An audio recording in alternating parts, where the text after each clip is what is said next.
The gay community came together tonight with candles. It was a show of support for the man injured in the controversial raid at the Rainbow Lounge in Fort Worth. And in a separate show of support, a state senator and a state representative are calling for an independent investigation into the incident. CBS 11's Carol Cavazos joins us now live from Fort Worth with details. Carol?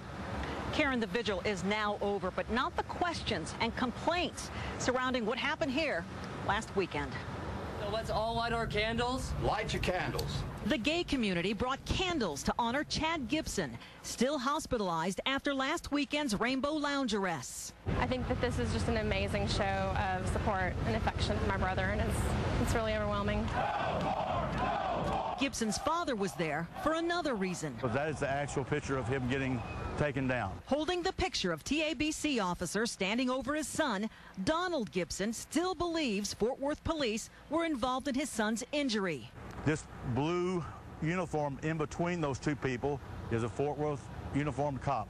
I have to assume that this other person who was wearing a plastic glove was another Fort Worth Police Department.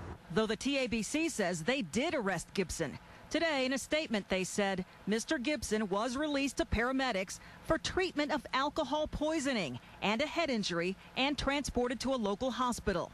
Gibson's sister says her brother's alcohol level was 0.20. 0.08 is the legal limit. He was at 0.2, and you have to be at 0.4 to have true alcohol poisoning, and he was not close to that. The TABC has launched an internal investigation. State Senator Wendy Davis and State Representative Lon Burnham want an investigation too.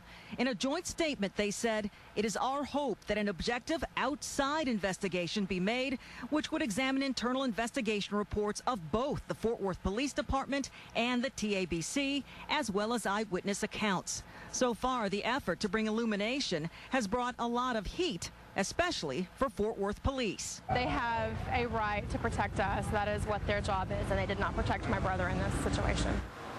The TABC officers who were involved in this arrest have been placed on daytime desk duty.